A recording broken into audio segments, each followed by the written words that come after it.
धन्यवाद। Thank you, thank you, thank you, thank you.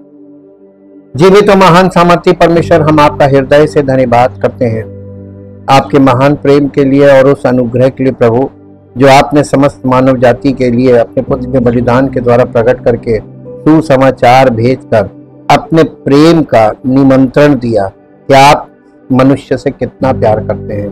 आप प्रत्येक मनुष्य को अपना पुत्र और पुत्री बनाना चाहते हैं। हम आपका धन्यवाद करते हैं प्रभु, और आपके इस प्रेम संदेश के लिए जो सुसमाचार है इसके लिए भी धन्यवाद करते हैं। पवित्र आत्मा के लिए, कलीसिया के लिए धन्यवाद करते हैं कि आपने अपने पुत्र की आत्मिक देह को कलीसिया कहा है, और जब कोई वहां पर आता है, पश्चाताप करता है और आपके वचन को सर्वोपरि रूप से ग्रहण करता है और आपको हृदय से प्रत्युत्तर करता है, अपने आप को समर्पित करता है, उसके जीवन से आप अपनी महिमा प्रकट करते हैं। हम आपका दिल से धन्यवाद करते हैं। आदर और महिमा आपको देते हुए आज प्रभु आपसे निवेदन करते हैं कि हम जब आपका वचन सुने तो हमारे हृदय में पवित्र आत्मा कार्य करे, ताकि प्रभु हमारा वचन सुनना और उसे वचन को ग्रहण करना और आपके लिए पश्चाताप के साथ समर्पित होना हमारे जीवन में अनंत जीवन पैदा करे और हमारा जीवन परिवर्तित होकर नई सृष्टि बनकर आपकी महिमा का कारण हो। आदर और महिमा आपको मिले, यीशु मसीह के नाम से आमीन। सबको जय मसीह की। आज हम देखेंगे कि जस्टिफिकेशन, न्यायोचित ठहराया जाना विश्वास से, इसका क्या मतलब है? What is the meaning of justification by faith? इसका क्या अर्थ है? विश्वास के द्वारा न्यायोचित ठहराया जाना, इसका क्या अर्थ है? इसको आज हम समझेंगे, क्योंकि ये बहुत महत्वपूर्ण विषय जो अभी हम लोगों ने लगातार मंडे से जो स्टडी किया है, वो स्टडी आपकी बेकार हो जाएगी अगर आप ये समझेंगे नहीं। न्यायोचित होने का क्या मतलब है?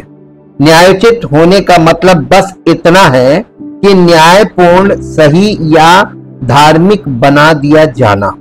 ये मनुष्य की स्वाभाविक स्थिति नहीं है। जैसा कि हम सभी जानते हैं, बाइबल कहती है क्योंकि सभी ने पाप किया है और परमेश्वर की महिमा से रहित है। ये रोमियो 3 अध्याय के 23 पद में बोला गया है।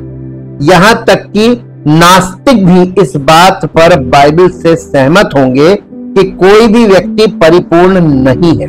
फिर भी परमेश्वर का पवित्र नियम पूर्णता की मांग करता है और पाप व्यवस्था का उल्लंघन है। पहला यूहन्ना 3 अध्याय के 4 पद में लिखा हुआ है कि पाप क्या है मालूम है? व्यवस्था का उल्लंघन, यानी परमेश्वर की आज्ञा का उल्लंघन। ये पहला यूहन्ना 3 अध्याय के 4 पद में लिखा है। आइए हम इन 3 कथनों पर ध्यान दें कि पुरुष व्यक्ति किस प्रकार न्याय संगत है। नंबर 1, हम परमेश्वर के अनुग्रह से धर्मी ठहराए गए हैं। हम धर्मी है नहीं और ना हो सकते। उसके अनुग्रह से, ये पढ़ लीजिए तीतुस की पत्री 3 अध्याय और उसका 7 पद। तीतुस की पत्री 3 अध्याय उसका 7 पद, जिससे हम उसके अनुग्रह से धर्मी ठहर कर अनंत जीवन की आशा के अनुसार वारिस बने। देखिए, धर्मी ठहर कर, ठहराएगा कौन?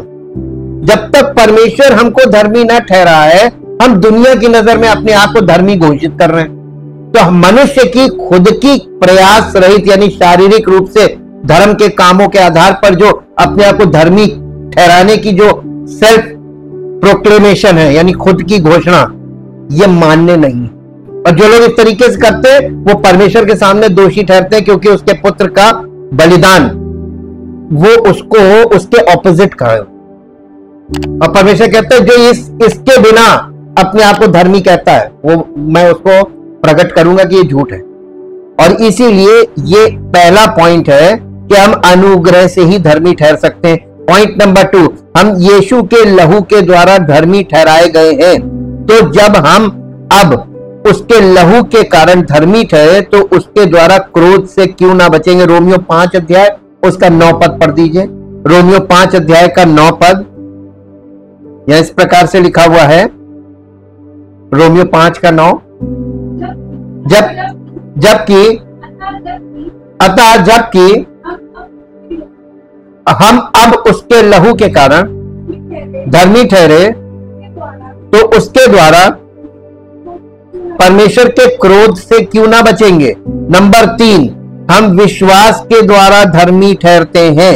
अतः हम इस निष्कर्ष पर पहुंचते हैं कि मनुष्य व्यवस्था के कामों के बिना विश्वास के द्वारा धर्मी ठहरता है। रोमियो 3 अध्याय का 28 पद यहां पे निष्कर्ष दिखाया है।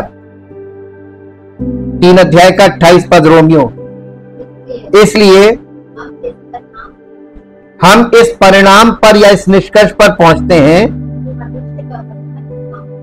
मनुष्य व्यवस्था के कामों से अलग ही विश्वास के द्वारा धर्मी ठहरता। तो देखिए 3 पॉइंट आप याद रखिए। परमेश्वर के अनुग्रह से धर्मी ठहराए जाते हैं, यीशु के लहू के द्वारा धर्मी ठहराए जाते हैं, और विश्वास के द्वारा धर्मी ठहराए जाते हैं। तो हम धर्मी ना थे, ना हैं और ना हो सकते हैं। अब ये यानी हमारा न्यायोचित ठहराए जाने के 3 पार्ट्स हैं, इसके 3 भाग हैं। पहला भाग अनुग्रह परमेश्वर का भाग है और न्यायोचित ठहराने के लिए आधार है। अनुग्रह परमेश्वर की ओर से होता है और न्यायोचित ठहराए जाने के लिए वही आधार है। उसी के आधार पर परमेश्वर हमको धर्मी घोषित करता है। उसके बाद है लहू मसीह का अंग है। ये लहू जो है वो यीशु मसीह का लहू है ना, तो यीशु मसीह का अंग है और धर्मी ठहराए जाने का साधन है। और फिर तीसरा है विश्वास हमारा हिस्सा है और न्यायोचित ठहराए जाने का एक तरीका है। अब इसको हम ये 3 पॉइंट आपको इंग्लिश में जब बोलेंगे तो आपको इंग्लिश से ज्यादा क्लियर हो जाएगा।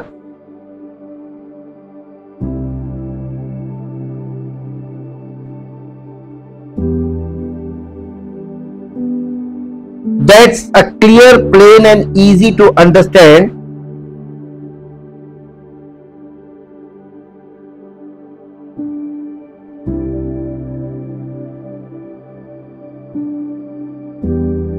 Justification,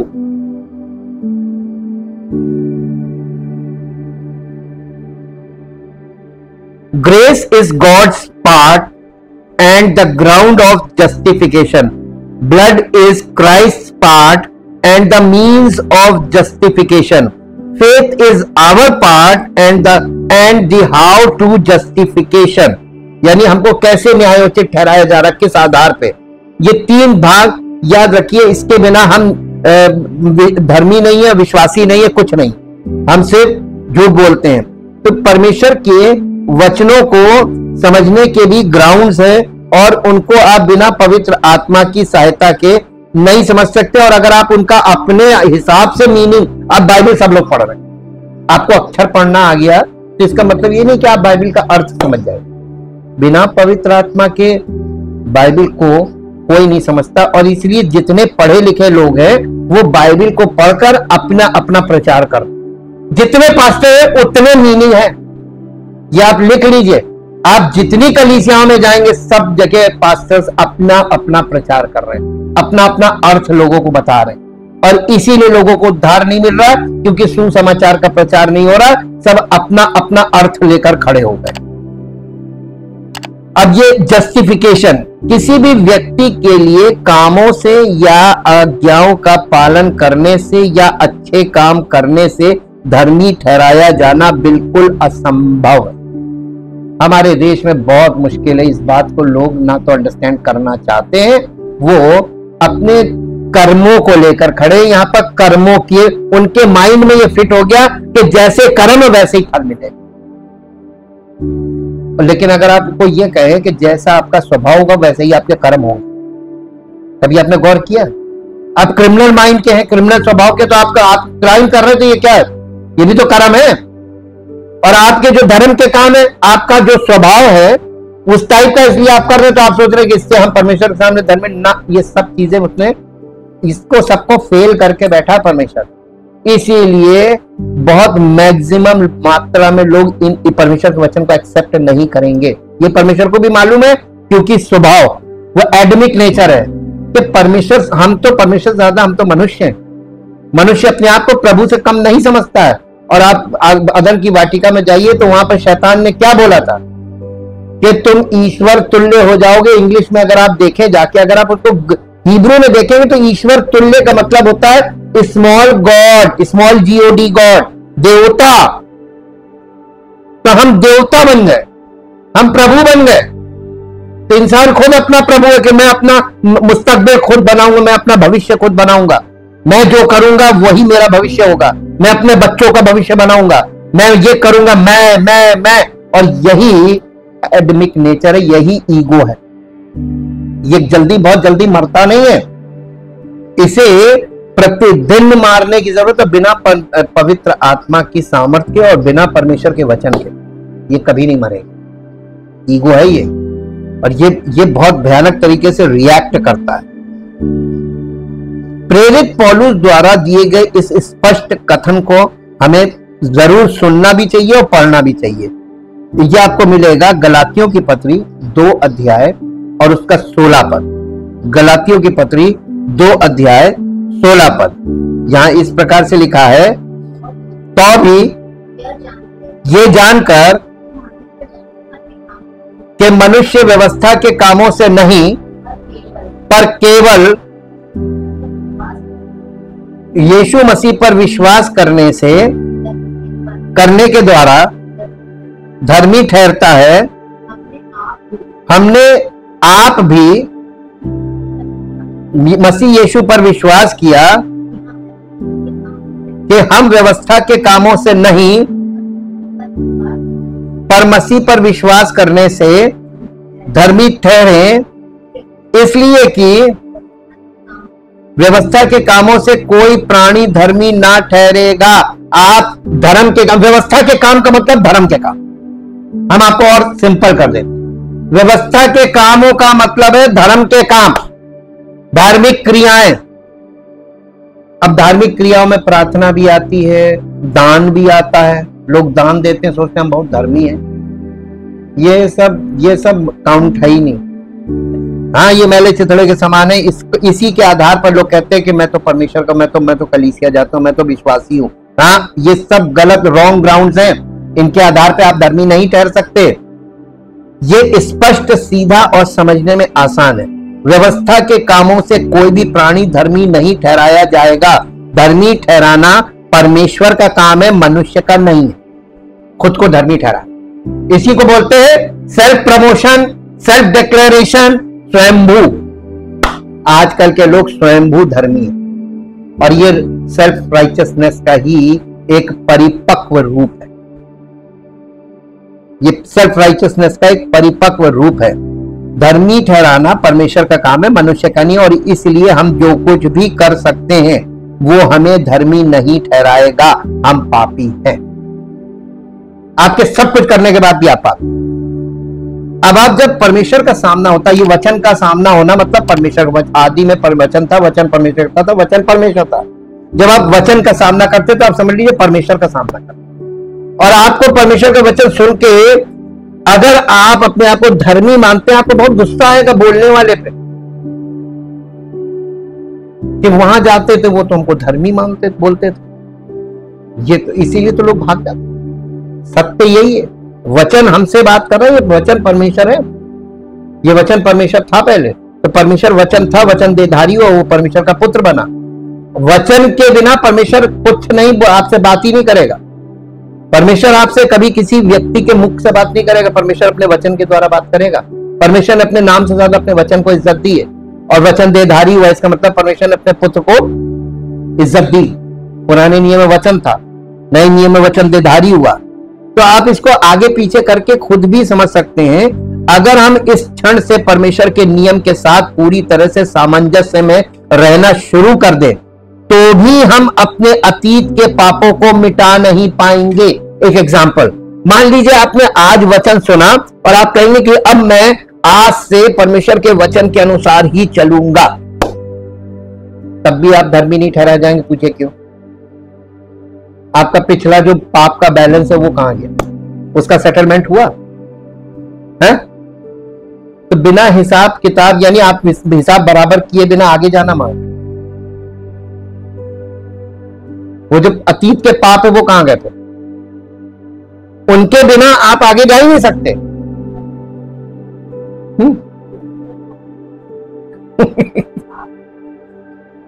तो भी हम अपने अतीत के पापों को मिटा नहीं पाएंगे, लेकिन हम अपनी ताकत से परमेश्वर के नियम के साथ पूरी तरह से सामंजस्य में नहीं रह सकते, चाहे हम कितनी भी कोशिश कर लें।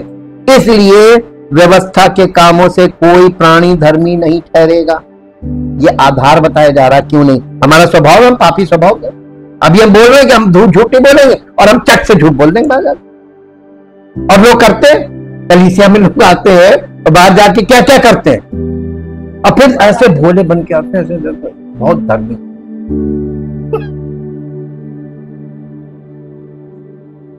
अब्राहम का न्यायोचित ठहराया जाना। अब अब्राहम के जीवन से हम लोग देखेंगे। पुराना नियम बहुत इंपॉर्टेंट है, हिस्ट्री हमारे लिए बहुत अच्छा काम करती है, आईना दिखाती है। हमारे पास बाइबल में एक ऐसे व्यक्ति का उदाहरण है जो विश्वास के द्वारा धर्मी ठहराया गया था। उसका नाम अब्राहम था।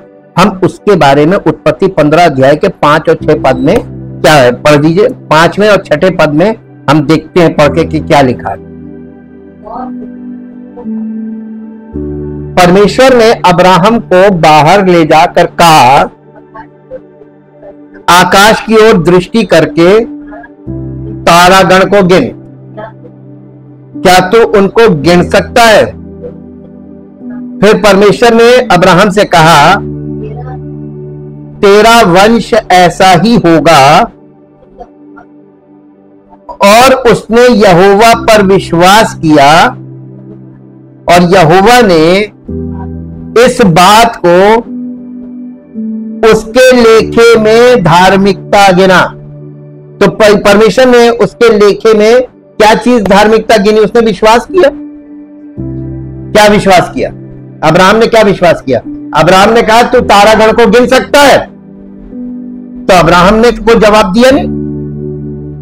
परमेश्वर का तेरा वंश ऐसा होगा, यानी अनगिनत, और आसमान में जैसे तारे चमक रहे हैं ऐसे ही होंगे तेरे वंश, यानी स्वर्गीय संतान के रूप में होंगे, चमकने वाले, और इस धरती पे अंधेरे में रोशनी देंगे।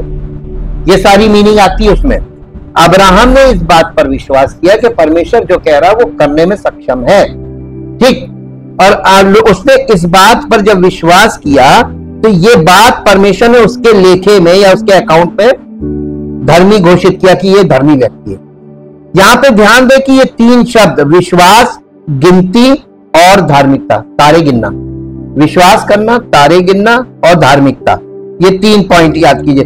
बाइबल में पहली बार इस्तेमाल किए गए हैं ये 3 शब्द, विश्वास, धार्मिकता और गिनती।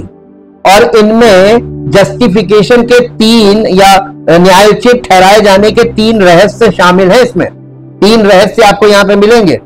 हमें परमेश्वर पर विश्वास करना चाहिए, फिर वो हमारे विश्वास को धार्मिकता के लिए गिनता है, सही काम करने के लिए, आज्ञा पालन करने के लिए। तो धार्मिकता आज्ञा पालन से है, हुक्म मानना। और मालूम है, हम आपको लिख के दे दें, हुक्म कोई नहीं मानता। परमेश्वर के वचन को कोई मानता है? परमेश्वर का वचन परमेश्वर की आज्ञा है, आप उसको मानते नहीं तो आपको कैसे धर्मी ठहरा दे? हुक्म मानना है, विश्वास से धार्मिकता। अब परमेश्वर इस धार्मिकता का वर्णन कैसे करता है जो विश्वास से आती है? फिलिप्पियों की पत्री 3 अध्याय उसका 9 पद पढ़िए। फिलिप्पियों की पत्री 3 अध्याय और 9 पद, यहां इस प्रकार से लिखा है,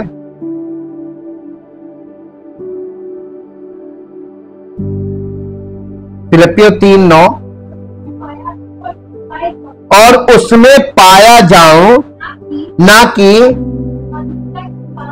कि अपनी उस धार्मिकता के साथ जो व्यवस्था से है, वरन उस धार्मिकता के साथ जो मसीह पर विश्वास करने से है, अर्थात परमेश्वर की ओर से विश्वास करने पर मिलती है। तो देखिए यहां पौलुस को देखिए, ये एक धार्मिक व्यक्ति था, ये यहूदी धर्म का मानने वाला था। यहूदी धर्म यानी एक रिलीजन, ज्यूइश रिलीजन।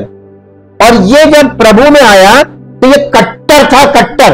ये जो रिलीजन है इसमें लोग कट्टर माइंड होते ही, ये बाइबल इस बात की गवाही दे रही बार बार। और ये जो कट्टर माइंड था, इसे जब प्रभु यीशु मसीह ने दर्शन देकर पकड़ा है, उसके बाद जब इसे प्रकाशन मिलना शुरू हुआ और पवित्र आत्मा ने इसके दृष्टिकोण को स्पष्ट करना शुरू किया और इसको वो पुरानी व्यवस्था, क्योंकि यहूदी लोग व्यवस्था का बड़ा वो करते थे ना, व्यवस्था और भविष्यवक्ता, उन सब बातों का जब प्रकाश मिला तो इसने नए नियम को एकदम ऐसा क्लियर किया। परमेश्वर ने इसको बहुत जोरावर रीति से इस्तेमाल किया क्योंकि बहुत कट्टर था, और इसकी ये धार्मिक कट्टरता को प्रभु यीशु मसीह ने अपनी महिमा में कैसे परिवर्तित किया, ये देखने वाली और सीखने वाली चीज है। तो यहां पर प्रभु यीशु मसीह ने इसकी वो जो राइचसनेस थी, धार्मिकता के आधार पर, व्यवस्था के आधार पर, उसको परमेश्वर ने कैसे मसीह में प्रकाशन के द्वारा लोगों के लिए इस्तेमाल किया। ये वही व्यक्ति है जो इस बात को कह रहा कि मैं और उसमें पाया जाऊं, ना कि यानी परमेश्वर की धार्मिकता में पाया जाऊं, ना कि अपनी उस धार्मिकता के साथ जो व्यवस्था से, ये अपने रिलीजन को हटा के परमेश्वर की धार्मिकता को आगे लाके और अपने अनुभव से बात कर रहा है। ये झूठा प्रचार नहीं है, क्योंकि इसकी जिंदगी इस बात की गवाह थी। ऐसे प्रचारक आपको नहीं मिलेंगे, अब नहीं है। अब सब आपको अपनी धार्मिकता का प्रचार कर रहे हैं और वो परमेश्वर की धार्मिकता का प्रचार नहीं कर रहे हैं, और आपको पता भी नहीं चलेगा। सारी जिंदगी आप उनके खूंटे से बंधे रहेंगे और उनकी बड़ाई करते रहेंगे। ये एक ट्रेंड चल रहा है इस समय, जैसा कि हम रोमियो 5 अध्याय के 16 पद में देखते हैं। रोमियो की पत्री 5 अध्याय के 16 पद में कि परमेश्वर की ओर से ये न्यायोचित ठहराना या धार्मिकता एक मुफ्त उपहार है। ये हमें हमारे द्वारा किए गए किसी भी काम के लिए पुरस्कार के रूप में नहीं दिया गया है। अगर ये हमें काम के लिए मजदूरी के रूप में मिला होता तो ये केवल परमेश्वर द्वारा हमें दिया गया ऋण चुकाने का मामला होता। रोमियो की पत्री 4 अध्याय के 4 पद को पढ़िए, वहां पे ऐसे लिखा हुआ है, काम करने वाले की मजदूरी देना दान नहीं, यानी गिफ्ट नहीं है, ये उसका हक है जी। परंतु जो काम नहीं करता वरन भक्तिहीन के धर्मी ठहराने वाले पर विश्वास करता है, उसका विश्वास उसके लिए धार्मिकता गिना जाता है, क्योंकि आप बिना कर्मों के, धर्म के काम के बिना, आप परमेश्वर के उस कार्य पर जो उसने अपने पुत्र का बलिदान किया, उस कार्य पर जो परमेश्वर ने किया, उस पर आप विश्वास कर रहे हैं, इसलिए आप धर्मी ठहराए जा रहे हैं। परमेश्वर के कार्य के आधार पर जो उसने अपने पुत्र यीशु मसीह का बलिदान किया, उस बलिदान का कार्य जो परमेश्वर ने किया, उस पर विश्वास करने से आप धर्मी ठहराए। और जब आप अपने धर्म के काम करेंगे तो आप कहेंगे मैं तो ये करता हूं, मैं तो दशमांश देता हूं, मैं तो प्रार्थना करता हूं दिन में 3 बार, मैं ये करता हूं, मैं उपवास रखता हूं, तो परमेश्वर कहता है इसके आधार पर मेरे पास मत आओ, ये सब तुम स्वार्थ में करते हो। और ये सत्य है, हर व्यक्ति जो सेल्फ राइचसनेस में फंसा होता है वो अपने स्वार्थ में करता है और दूसरों के ऊपर बहुत घमंड दिखाता है, देखो मैं करता हूं तुम लोग नहीं करते हो, मैं करता हूं तुम नहीं करते हो। तो उसको बुरा क्यों लग रहा है? कोई करे या ना करे, तुम्हारा परमेश्वर के साथ संबंध अगर सही है तो तुम दूसरों पर क्यों थोप रहे हो? ये थोपने वाली मानसिकता हो, तूने नहीं किया मैं कर। ये यहां पर परमेश्वर का वचन हमें सब कुछ दिखाता है कि हम किस स्वभाव के हैं, किस शर्त पर विश्वास को धार्मिकता माना जाता है। रोमियो की पत्री 4 अध्याय के 5 पद में पढ़िए जरा। रोमियो की पत्री 4 अध्याय का 5 पद, परंतु जो काम नहीं करता वरन भक्तिहीन के धर्मी ठहराने वाले पर विश्वास करता है, उसका विश्वास उसके लिए। जब हम प्रभु ने हमको, देखिए परमेश्वर ने हमको चुना, उसने हमको पहले प्रेम किया, ना हमने परमेश्वर को चुना ना हमने परमेश्वर से प्रेम किया। शुरुआत किसकी ओर से होती? परमेश्वर की ओर से। तो हम कैसे कह सकते हैं कि हम धर्मी हैं? हम तो पापी थे, आज भी पापी है, लेकिन उसने हमसे प्रेम किया और उसका प्रेम हमें विवश करता है कि तुम परमेश्वर के वचन को जब जानने लगे हो तो अब वो चीजें बंद कर दो जो परमेश्वर को पसंद नहीं है। तो धीरे धीरे आप परमेश्वर के वचन के आधार पर परमेश्वर के साथ वचन से सहमत हो जाते हो, तो परमेश्वर के साथ आपका दिल मिलने लगता है, आपकी सोच परमेश्वर के साथ मिलने लगती है। विश्वास या आस्था को आज्ञाकारिता के समान ही माना जाता है। यह विश्वास का मतलब भी आज्ञाकारिता है, ओबीडियंस, ओबीडियंस है ये, आस्था, ओबीडियंस, फेथ जिसे बोलते हैं, ओबीडियंस है, ये आज्ञाकारिता है। दूसरी ओर अविश्वास को अनाज्ञाकारिता या पाप के समान माना जाता है। क्योंकि हम परमेश्वर की कृपा से धर्मी बनाए गए हैं या उनकी कृपा से न्याय संगत हैं, इसलिए कर्मों को बहिष्कृत किया जाता है। रोमियो की पत्री 11 अध्याय और उसका 6 पद पढ़िए। रोमियो की पत्री 11 अध्याय और उसका 6 पद। यदि यह अनुग्रह से हुआ है तो कर्मों से नहीं। अगर आप कर्मों के आधार पर अपने आप को धर्मी ठहराना चाहते हैं तो यह अनुग्रह। हम आपको फिर एग्जांपल दे रहे हैं। परमेश्वर ने हमसे वादा किया है, यदि तू उसके राज्य और धार्मिकता की खोज करोगे तो बाकी सब चीजें तुम्हें आपसे आप मिल जाएंगी। लोग कलीसिया में आते हैं, जब नए नए होते हैं, जब कुछ नहीं वचन को नहीं समझ रहे होते, तब तक तो ठीक है। जब वो थोड़ा सा अंडरस्टैंडिंग उनकी डेवलप होने लगती है, तब देखिए वो क्या हरकतें करते हैं। वो कर्जे लेते हैं, सामान खरीदते हैं और आके खड़े होकर गवाही देते हैं, देखिए ये परमेश्वर पर तुमने कर्म किया, तुमने अपने प्रयास से कोई चीज हासिल की और आके कह रहे हो परमेश्वर ने हमें दिया। परमेश्वर गिफ्ट देता है और गिफ्ट जो है वो आपको कर्जा करके खरीदवाया नहीं जाता, वो आपको सेठ में दे दिया जाता है, आपने उसमें कुछ नहीं किया। यही बात अब्राहम के जीवन से हमको देखने को मिलती है। जब परमेश्वर ने अब्राहम से वादा किया मैं तुझसे एक बड़ी जाति बनाऊंगा, तो उसको वो और उसकी पत्नी ने बैठकर आपस में ये सलाह की कि परमेश्वर हमसे एक बड़ी जाति चाहता है और उसने वादा किया है, तो परमेश्वर का वादा सच्चा है, झूठा तो नहीं है। लेकिन उन्होंने इसमें एक कर्म डाल दिया। कर्म ये डाल दिया क्योंकि उसकी पत्नी बांझ थी, उन लोगों ने विकल्प निकाला कि उसकी पत्नी की जो दासी थी हाजिरा, उसको आगे किया कि ये सैरोगेसी से ये हमारे लिए संतान पैदा करेगी, इस्माइल को जन्म देगी। परमेश्वर इससे बहुत गुस्सा हुआ। तुमने प्रयास, तुमने उसमें अपना कर्म क्यों मिला दिया? मेरी वायदे में तुमने कर्म मिला दिया। और इसका नतीजा क्या हुआ मालूम है? परमेश्वर ने अब्राहम को 100 साल की उम्र तक, यानी 75 में बुलाया गया था, 25 साल उन दोनों को, इसहाक के पैदा होने में 25 साल का परमेश्वर का वरदान 25 साल बाद आया। तो परमेश्वर ने गिफ्ट कब दिया? टाइम किसका खराब हुआ? यही गलती कर रहे हैं आज के विश्वासी भी। आप जैसे ही अपना प्रयास, अपनी युक्ति, अपनी बुद्धि लगाएंगे, आप परमेश्वर के वायदे को, जो उसने गिफ्ट बोले हैं, वो गिफ्ट वो देगा, आपको इंतजार करना पड़ेगा। गिफ्ट इंतजार करने से मिलता है, पहला पॉइंट। फिर गिफ्ट परफॉर्मेंस पर, कि आपके जीवन से वो जब प्रसन्न हो जाएगा दे देगा परमेश्वर। आप उसकी आज्ञा मानिए, गिफ्ट मिलेगा। आज्ञा कोई नहीं मानता है, वरदान सब चाहते हैं। वरदान तो वो दे दे, आज दे दे, हुक्म मानने वाले बन जाओ तो वरदान ले लो। परमेश्वर कभी किसी का पक्षपात नहीं करता, सच बता रहे हैं आपको। ये जातिवाद जमीन पर है, परमेश्वर के यहां कोई जातिवाद नहीं। वो सबसे एक समान प्यार करता है। हम सब एक ही मूल से हैं, एक ही मूल से हैं, एक ही मूल से। एक ही मूल का मतलब सब आदम की संतान, हम सब एक ही मूल से। तो परमेश्वर हमसे एकदम वैसे ही बात करता है जैसे उसने हमको बनाया।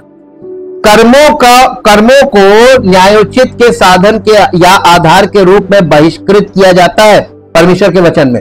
यहूदी और गैर यहूदी दोनों एक ही नियम के अधीन है वचन के आधार पर। उन्हें विश्वास के द्वारा न्याय संगत ठहराया जाना चाहिए। रोमियो की पत्री 3 अध्याय उसका 29 और 30 पद पढ़ दीजिए। 3 अध्याय का 29 और 30 पद, ताकि आपको यह समझ में आ जाए कि जस्टिफिकेशन या न्यायोचित ठहराना या धर्मी ठहराना क्या परमेश्वर केवल यहूदियों की ही का है? क्या अन्य जातियों का नहीं है? हाँ, अन्य जातियों को देखिए, परमेश्वर एक ही है, यहूदी हो चाहे अन्य जाति हो, परमेश्वर एक ही है दोनों का जी। क्योंकि एक ही परमेश्वर है जो खतने वालों को विश्वास से और खतना रहितों को भी लो, दोनों तरफ विश्वास, ठीक, कॉमन में है ना। परमेश्वर ने नए नियम में लाकर सबको एक ही ग्राउंड पे खड़ा कर दिया। सब पापी, सब अधर्मी, सब पापी, कोई नहीं, कोई परमेश्वर को कोई नहीं, सब स्वार्थी। ये भी दिखा रहा परमेश्वर। अब्राहम का विश्वास धार्मिकता गिना गया। अब्राहम का विश्वास उसके लिए धार्मिकता क्यों गिना गया? क्योंकि वो परमेश्वर के वायदे पर डगमगाया नहीं। रोमियो 4 अध्याय और उसका 20 पद पढ़िए। कब कब नहीं डगमगाया और आज कहां हम लोग डगमगाते हैं? और न अविश्वासी होकर परमेश्वर की प्रतिज्ञा पर संदेह किया, पर विश्वास में दृढ़ होकर परमेश्वर की महिमा की कंडीशन देख लीजिए। क्या इसका तीन पद से पढ़िए। नहीं, ये कौन सा पढ़ा था? 4 का 20। ये 4 का 18 से पढ़िए। हाँ, ये आया। अब्राहम ने निराशा में भी आशा रखकर विश्वास किया, इसलिए कि उस वचन के अनुसार कि तेरा वंश ऐसा होगा, तू बहुत सी जातियों का पिता होगा। वो जो 100 वर्ष का था, अपने मरे हुए शरीर की दशा जानकर और सारा के गर्भ के मरी हुई सी दशा जानकर भी, आज लोग क्या, अरे ये परमेश्वर सब कुछ कर सकता है, ये नहीं कर सकता, अरे इतने समय से नहीं हो। जिस दिन आपने ये विश्वास कर लिया कि हमारा प्रभु सच्चा प्रभु सृष्टि करता है और उसके वचन में उसके वायदे अटल है। देखिए, जब कोई व्यक्ति मुंह से बोलता है वो बोल के पलट सकता है, रात गई बात गई, लेकिन हमारा परमेश्वर बोलने वाला नहीं है। हमारे परमेश्वर ने लिखित रूप में वायदे किए, उसके वायदे लिखित हैं, डॉक्यूमेंटेड, वो कभी पलट नहीं सकता। आप कभी किसी से अग्रीमेंट, जब लिखित अग्रीमेंट कर लेते हैं, आप पलटेंगे तो न्यायालय में आप घसीट लिए जाएंगे और आप दोषी ठहरेंगे। परमेश्वर लिखित रूप में वायदा कर रहा है, इसका मतलब परमेश्वर सच्चा न्यायी है। वो आपको लिखित रूप में ये दे रहा है। जब मियां बीबी की शादी होती है, जब उनको मैरिज सर्टिफिकेट दिया जाता है, ये इस बात का प्रमाण है। कल को उसका आदमी कुछ भी करेगा, वो खड़ी हो जाएगी कि मैं विवाहित हूं, और वो आदमी से अपना हक ले सकती है ऑन रिटन ग्राउंड। सर्टिफिकेट इस बात के लिए दिया जाता है ना, लिखित प्रमाण। ये लिखित प्रमाण, डॉक्यूमेंट्स कहते हैं इनको, ये डॉक्यूमेंटेड है। तो परमेश्वर के सारे वायदे डॉक्यूमेंटेड है, इन रिटन। फिर भी लोग विश्वास नहीं करते, और लोग झूठ बोलने वाले मुंह से झूठ बोलते हैं, झूठे वायदे करते हैं, उन पर विश्वास कर लेते हैं, और परमेश्वर पर आज तक नहीं कर पाए। गजब की चीज, गजब की चीज। एक पापी मनुष्य की ये दशा देखिए कि कैसे झूठे लोगों के बातों पर विश्वास कर लेगा, और लिखित वचन पे जो परमेश्वर वायदे कर रहा कभी विश्वास नहीं कर रहा। यहां पे देखिए अब्राहम की खूबी, उसने अपनी सारी दशाओं को जो एकदम विपरीत थी, उसके बाद भी विश्वास में एकदम दृढ़ रहा कि वो करेगा, और इसलिए वो धर्मी ठहरा। ये है ग्राउंड धर्मी ठहराए जाने का। तो आप अपनी सिचुएशंस को देखकर कभी ये निर्णय मत कीजिए कि परमेश्वर नहीं कर सकता, अरे पता नहीं आज तक किया नहीं। हमारे साथ परेशानी ये है कि हम अक्सर परमेश्वर के वायदों पर डगमगाते हैं, हम वायदों को स्वीकार नहीं करते बल्कि उन पर संदेह करते हैं, इसलिए हम न्याय संगत नहीं हो सकते। We are not justified by faith. ये पहला ही कदम है। अब्राहम को पूरी तरह से यकीन था कि जो कुछ परमेश्वर ने वादा किया है वो उसे पूरा करने में भी सक्षम है, और इसलिए ये उसके लिए धार्मिकता गिना गया। ये था धर्मी ठहराए जाने का ग्राउंड। उसने कहा कि चाहे कितनी भी स्थिति खराब हो जाए। यही चीज अय्यूब के साथ है। अय्यूब की कितनी बुरी दशा हो गई, लेकिन उसे अंत तक ये दृढ़ निश्चय था कि मेरा छुड़ाने वाला जीवित, और मैं इस शरीर में होकर उसका दर्शन पाऊंगा, और उसको मिला। आजकल के विश्वासियों को देख लीजिए, इतने शारीरिक और स्वार्थी हैं, और अपने स्वार्थ के लिए वो रूप और रंग बदलते रहते हैं, जबान बदलते फिरते हैं, और इसीलिए दल बदलते फिरते हैं। दूसरे शब्दों में, उसने विश्वास किया। धर्मी ठहराने वाला विश्वास न केवल मसीह की मृत्यु पर बल्कि उसके पुनरुत्थान पर भी आधारित होता है। क्योंकि हम रोमियो 4 अध्याय के 25 पद में पढ़ते हैं कि मसीह हमारे अपराधों के कारण पकड़वाया गया और हमारे धर्मी ठहराए जाने के कारण जी उठा। इसको पढ़ दीजिए, रोमियो की पत्री 4 अध्याय उसका 25 पद। वो हमारे अपराधों के लिए पकड़वाया गया और हमारे धर्मी ठहरने के लिए जिलाया भी गया। अब हम आपको इसको एक चीज को कंप्लीट करते हैं। वो हमारे अपराधों के लिए पकड़वाया गया और हमारे पापों के लिए मारा गया और हमारे धर्मी ठहराए जाने के लिए जिलाया गया। हमें इस पर विश्वास करना, वो हमारे लिए हुआ। ये जो क्रूसिफिक्शन ये हमारे लिए हुआ, वो हमारी मृत्यु।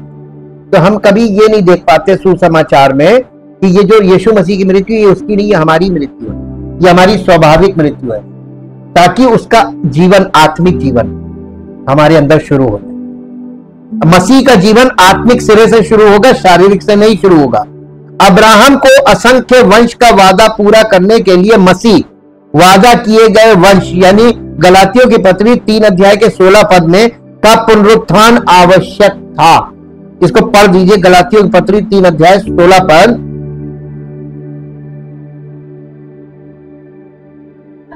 अतः प्रतिज्ञा अब्राहम को और उसके वंश को दी गई। वो ये नहीं कहता वंशों को, जैसा कि बहुतों के विषय में कहता हो, पर जैसा एक के विषय में कहता हो, तेरे वंश को। और मसीह वो वंश है, वो उसका वो वंश जो जिसके द्वारा इतने सारी जातियां आशीष पाएंगी, वो मसीह। तो अब्राहम से जो वादा किया गया था वो इजहाक के द्वारा, वो इजहाक यीशु मसीह का फोरशैडो है, फोररनर, वो यीशु मसीह के लिए था। जब आप यीशु मसीह की वंशावली देखेंगे तो अब्राहम, इजहाक, याकूब, उसके बाद यीशु मसीह आ रहा हो उस वंश में। उसमें एसाव नहीं मिलेगा, याकूब मिलेगा, एसाव नहीं मिलेगा। तो यहां से देखिए लाइन कट गई, ये वाली लाइन से मसीह आ रहा। वंशावली देखिए तो वो उस वंश का आखिरी जो बच्चा था अब्राहम के वंश का, वो मसीह। अब अब्राहम के वंश में आखिरी बच्चा जो मसीह है और उसके बाद मसीह के वंश, ये कलीसिया के लोग। अभी तो हमने आपको डीएनए नहीं बताया, अभी डीएनए की स्टडी अगर दे देंगे ना तो आपको ये समझ में आ जाएगा, अच्छा ये परमेश्वर बहुत सही, चारों तरफ से लॉफुल है। परमेश्वर का वचन साइंटिफिक भी है, लॉफुल भी है। आप कहीं से इसमें कोई कमी नहीं निकाल पाएंगे और ना ही इसे कभी आप निरस्त करने की कोशिश कीजिएगा, ये कटेगा नहीं। अब्राहम को असंख्य वंश का वादा पूरा करने के लिए मसीह, वादा किए गए वंश का पुनरुत्थान आवश्यक था और इसलिए परमेश्वर के वायदे में अब्राहम का विश्वास, जिसमें पुनरुत्थान भी शामिल था, उसके लिए उस धार्मिकता के लिए गिना गया। उसके विश्वास ने उस पर पकड़ बनाई जिसने आरोपित धार्मिकता को संभव बनाया। आरोपित धार्मिकता यानी हमें परमेश्वर दूसरे की उसकी धार्मिकता हमको देता, गिफ्ट। ये हमारी अपनी कोई धार्मिकता नहीं, यही परमेश्वर की धार्मिकता। अब देखिए न्यायोचित और विश्वास। न्यायोचित के साथ यानी जस्टिफिकेशन के साथ कुछ और भी जुड़ा हुआ है। अगर ये मौजूद नहीं है तो ये वास्तविक रूप से न्यायोचित नहीं है या जस्टिफिकेशन नहीं है। ये क्या है? इसका उत्तर प्रेरितों के काम 13 अध्याय और उसके 38 पद में, 38 और 39 पद पढ़िए। प्रेरितों के काम 13 अध्याय और उसका 38 और 39 पद। इसलिए हे भाइयों, तुम जान लो कि इसी के द्वारा पापों की क्षमा का समाचार तुम्हें दिया जाता है और जिन बातों में तुम मूसा की व्यवस्था के द्वारा निर्दोष नहीं ठहर सकते, उन्हीं सब में हर एक विश्वास करने वाला उसके द्वारा निर्दोष ठहरता है। व्यवस्था के अनुसार जो निर्दोष नहीं ठहर सकते, तुम विश्वास के द्वारा हर एक व्यक्ति निर्दोष ठहराया जाएगा। देखिए परमेश्वर की धार्मिकता व्यवस्था से अलग यह है कि परमेश्वर माफ करने के मूड में है कि अगर तुम मेरे पुत्र, ये बलिदान जो मैंने तुम्हारे लिए किया है, ये समस्त मानव जाति का बलिदान है और हर व्यक्ति इस दुनिया का, उसको यही ग्राउंड दिया गया। अगर तुम परमेश्वर से संबंध स्थापित करना चाहते हो, परमेश्वर का अनुग्रह चाहते हो कि तुम्हारे जीवन में कुछ बन नहीं रहा है और तुम परेशान हो गए सारे प्रयास करके, तो तुम्हारे लिए आखिरी मौका है कि तुम इस बात पर विश्वास कर लो, उसका अनुग्रह तुम्हारे पर होगा, तुम्हारी जिंदगी बदल। ये लास्ट है और इसमें परिवर्तन है एकदम, कयामत जिसको बोलते हैं काया पलट। मसीह में होने का मतलब काया पलट।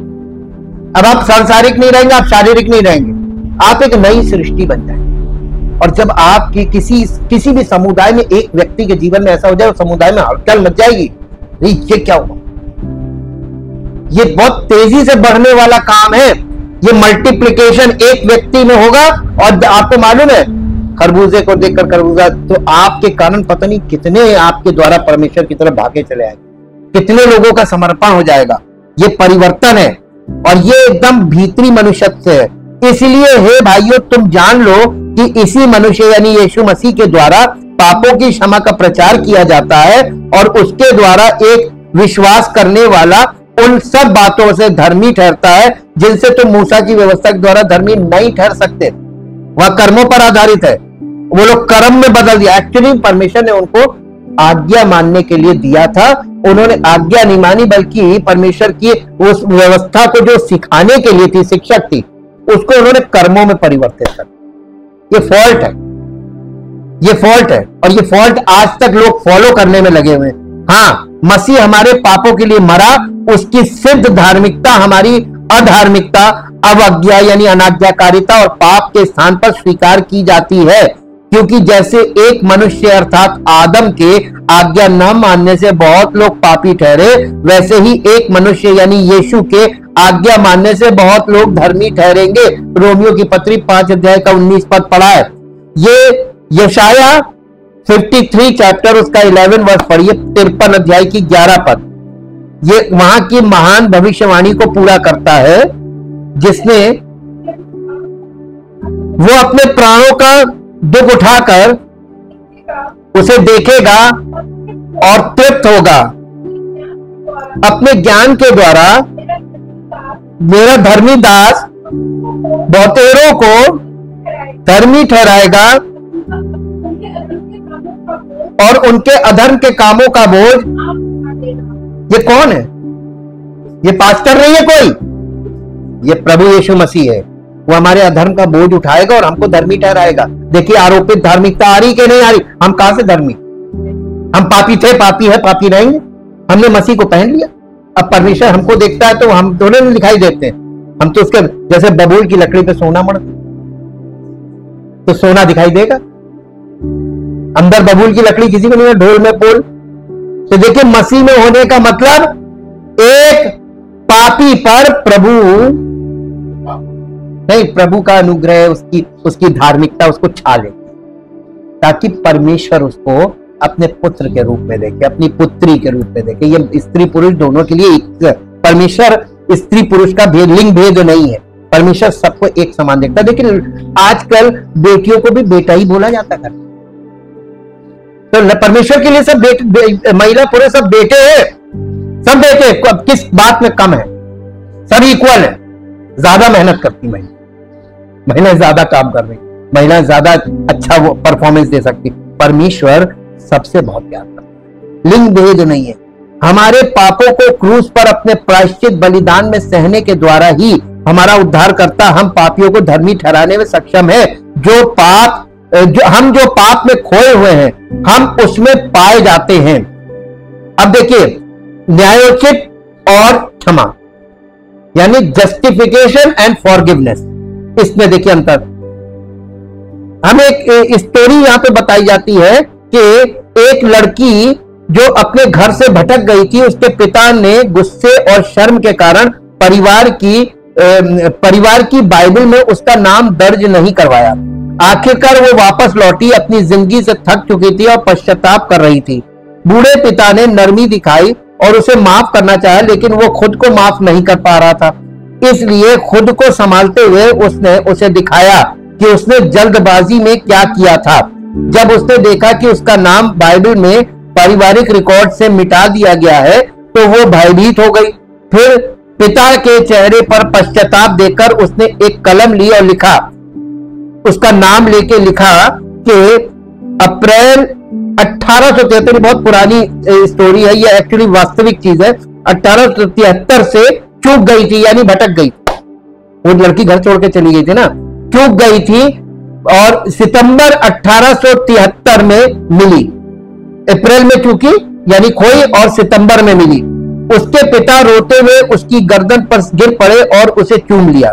इसलिए हमारा स्वर्गीय पिता हमारे पापों को मिटा देता है और जीवन की पुस्तक में हमारे नामों के सामने लिखता है, खोया और फिर पा लिया। इसलिए देखिए यीशु मसीह ने वो खोए हुए को ढूंढने और उनको उद्धार करने आए, उन्हें पिता से मिलाने आए।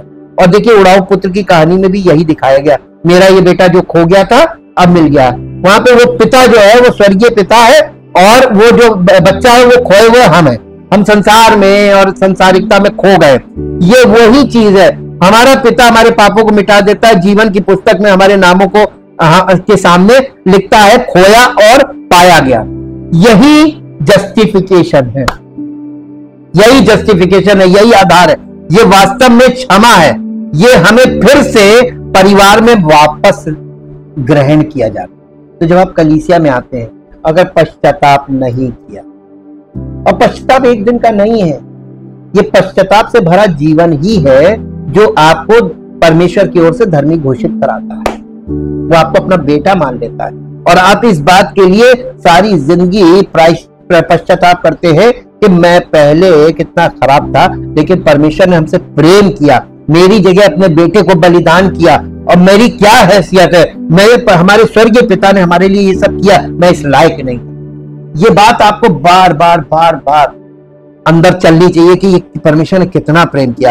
आरोपित धार्मिकता, हमारे उद्धारकर्ता की धार्मिकता को हम पर आरोपित करके परमेश्वर क्या कर सकता है और फिर भी न्याय हो सकता है। रोमियो 3 अध्याय का 26 पद में इसका जवाब दिया गया है कि वो अपनी धार्मिकता इस समय प्रकट करे कि वो न्यायी ठहरे और यीशु पर विश्वास करने वाले को वो न्यायोचित ठहराए या धर्मी ठहराए। देखिए धर्मी ठहराया जाना या न्यायोचित ठहराया जाना दोनों एक ही बात है, बोलने का अलग अलग शब्द है। धर्मी ठहराया जाना यानी न्यायोचित ठहराया जाना, कि न्याय के अनुसार बिल्कुल सही। आप देखिए परमेश्वर को अपने शासन, अपनी धार्मिकता के मानक को बिल्कुल भी कम नहीं करना है। वो किसी भी पाप को अनदेखा नहीं करता है, वो किसी को उसका उचित प्रतिफल मिलना चाहिए। यीशु हमारे लिए मरा, उसने कीमत चुकाई, इसलिए परमेश्वर अभी भी एक न्यायी परमेश्वर है और साथ ही उन लोगों को भी उचित ठहरा सकता है जो मसीह यीशु को अपना उद्धारकर्ता मानते हैं। इसमें कोई आश्चर्य की बात नहीं है कि यिर्मयाह 23 अध्याय और उसके 5 और 6 पद में हमारे उद्धारकर्ता की एक महान भविष्यवाणी में उसे धार्मिक शाखा और राजा भी कहा गया है। यिर्मयाह नबी की पुस्तक 23 अध्याय और उसका 5 और 6 पद। यहोवा की यह भी वाणी है, देख ऐसे दिन आते हैं जब मैं दाऊद के कुल में एक धर्मी अंकुर उगाऊंगा और वो राजा बनकर बुद्धि से राज्य करेगा और अपने देश में न्याय और धर्म से प्रभुता करेगा। उसके दिनों में यहूदी लोग बचे रहेंगे और इजरायली लोग निडर बसे रहेंगे, और यहोवा उसका नाम यहोवा हमारी धार्मिकता रखेगा। यीशु मसीह हमारी धार्मिकता है, ठीक। यहोवा जो मसीह में मुजस्सम हुआ, तो ये वही है, वो हमारी धार्मिकता है। उसे एक नया नाम दिया गया है, प्रभु हमारी धार्मिकता, क्योंकि वो हमारी धार्मिकता है और केवल वही है। जब हम न्याय संगत ठहराए जाते हैं तो हम अब परमेश्वर के साथ युद्ध में नहीं होते, अंत में शांति की घोषणा की जाती है। इसलिए जब हम विश्वास से न्याय संगत ठहरे तो अपने प्रभु यीशु मसीह के द्वारा परमेश्वर के साथ शांति रखें। देखिए शांति को आप समझिए, बाइबल के अनुसार ये हिब्रू लैंग्वेज में इसको शालेम बोलते, शालोम। शालोम, शालोम का मतलब होता है कि बिना वॉर के, राइट रिलेशनशिप जब होता है तब वॉर नहीं होती। जैसे ही हमारा संबंध खराब होता है हम वॉर में आ जाते, वॉर लाइक सिचुएशन। वो एक बोलेगा हम चार बोलेंगे, वो एक बोलेगा हम चार बोलेंगे, ये अशांति है। बाइबल के अनुसार शांति और अशांति की परिभाषा ये है। तो शांति का मतलब होता है संबंध सही हो जाए। जब आप घर में देखिए दो लोगों के बीच मनमुटाव होगा, वॉर लाइक सिचुएशन, अशांति हो जाएगी। और जैसे ही मेल होगा शांति हो जाएगी। तो शांति का मतलब मेल मिलाप, फेलोशिप, आपस में बैठना, एक दूसरे से बात करना और एकदम यानी सही रिश्ता हो जाना। रोमियो की पत्री 5 अध्याय के पहले पद में क्या लिखा है? रोमियो की पत्री 5 अध्याय और उसका पहला पद, अतः जब हम विश्वास से धर्मी ठहरे तो अपने प्रभु यीशु मसीह के द्वारा, देखिए अब दो व्यक्ति हो गए ना, परमेश्वर, प्रभु यीशु मसीह और परमेश्वर, ये पिता है, पुत्र और पिता। अब यहां पे देखिए प्रभु यीशु मसीह के द्वारा परमेश्वर से मेल रखें। ये कैसे मेल रह सकता? कंटिन्यू, आप प्रभु यीशु मसीह में बने रहेंगे, मसीह में बढ़ेंगे तो मेल रहेगा। आप मसीह में आने के बाद अपनी मनमर्जी से जिएंगे तो परमेश्वर का क्रोध आप पर बना रहेगा। आ रहा ना समझ में? यहां धर्मी का मतलब न्याय संगत है। यहां न्याय संगत यानी हम न्यायोचित ठहराए जा रहे हैं। जब हम पाप में खो जाते हैं तो हम जीवन की लड़ाई में हार जाते हैं, लेकिन जब हम मसीह के पक्ष में आ जाते हैं तो हम जीत जाते हैं। इसलिए ये दुनिया में बहुत फर्क डालता है कि हम परमेश्वर के परिवार से संबंधित है कि नहीं, यानी आप कलीसिया परमेश्वर का परिवार है, वहां से संबंधित है कि नहीं, ये बहुत फर्क डालता है। जब हम विश्वास के द्वारा न्याय संगत होते हैं और अपने स्वर्गीय पिता के साथ शांति में होते हैं तो हम अब उसके कानून के खिलाफ विद्रोही नहीं होते। तो हमारे न्यायोचित का एकमात्र आधार विश्वास है, ना कि मानवीय कार्य। हमारे कर्मों से नहीं है, ये विश्वास से। इसलिए व्यवस्था के कामों से कोई प्राणी उसके सामने धर्मी नहीं ठहरेगा, इसलिए कि व्यवस्था के द्वारा पाप की पहचान होती है, रोमियो 3:20। अब देखिए न्यायोचित और कानून, व्यवस्था हमारे पापों को दर्शाती है। ये एक दर्पण की तरह है जो दिखाता है कि हमारा चेहरा कितना गंदा हो सकता है, लेकिन दर्पण हमारे चेहरे को साफ नहीं करेगा। आप इतने पुराने विश्वासियों को देखिए, वो आज तक आईना साफ कर रहे हैं अपने चेहरे को, उन्होंने कभी सही नहीं किया। आज तक वो आईना साफ करने में लगे कि क्या करना।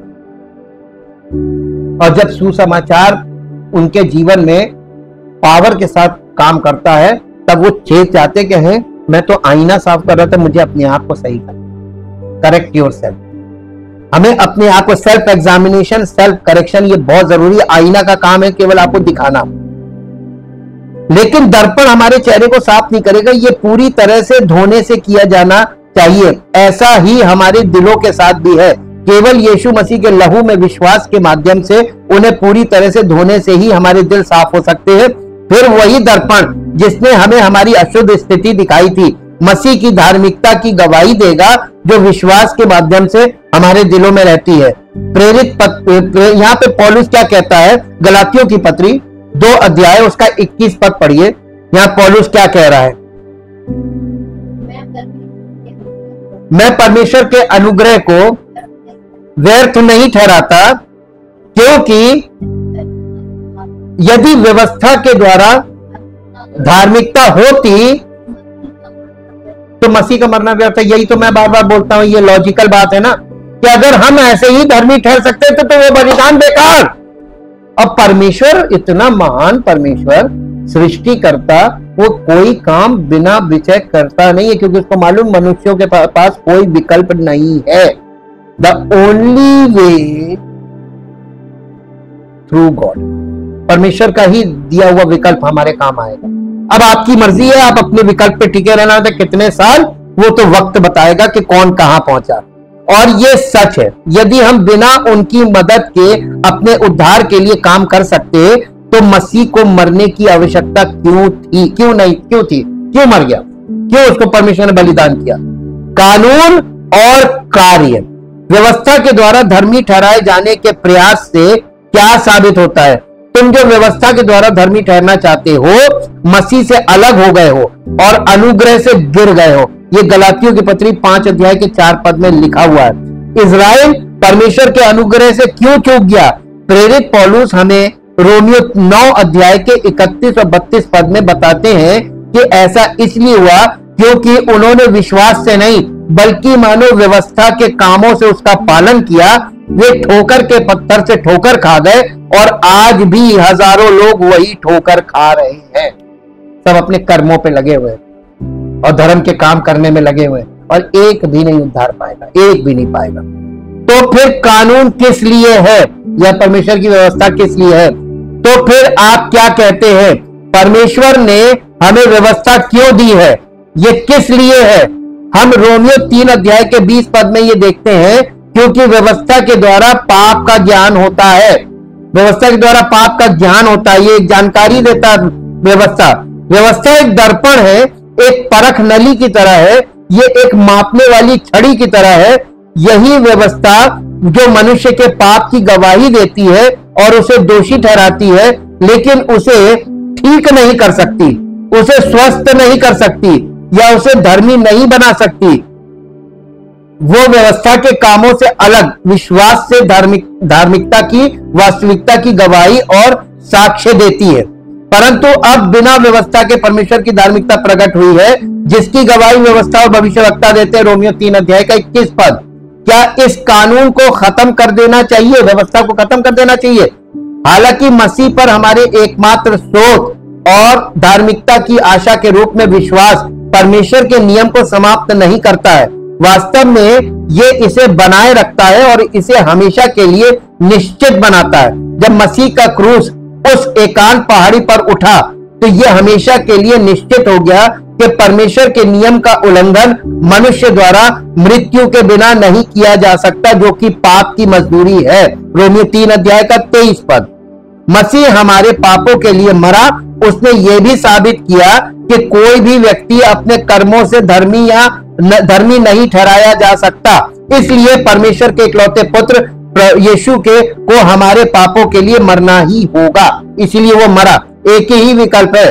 मसीह के क्रूस ने हमेशा के लिए साबित कर दिया कि परमेश्वर के नियम के सिद्धांत उसके चरित्र के सिद्धांत है और इसलिए हमेशा के लिए अपरिवर्तनीय है। तो क्या हम विश्वास के द्वारा व्यवस्था को व्यर्थ ठहराते हैं? कदापि नहीं, वरन व्यवस्था को स्थिर करते हैं। रोमियो 3 अध्याय का 31 पद। यदि परमेश्वर कानून को रद्द करने से मना करता है तो हमें निश्चित रूप से ऐसा कोई सिद्धांत नहीं सिखाना चाहिए लोगों को, जो यानी व्यवस्था को अलग करके कुछ नहीं सिखाना। ये व्यवस्था रहेगी तो फिर हमें क्या करना चाहिए? क्या हम परमेश्वर के पवित्र कानून को तोड़ते रहेंगे क्योंकि हम अनुग्रह से बचाए गए, अनुग्रह से न्याय संगत है? प्रेरित ने यही सवाल पूछा और प्रेरितों के काम 6 अध्याय रोमियो की पत्री 6 अध्याय और उसका पहला पद पढ़िए। यहाँ पे पहले और दूसरे पद में यही जवाब है। तो हम क्या कहें? क्या हम पाप करते रहे कि अनुग्रह बहुत हो? कदापि नहीं।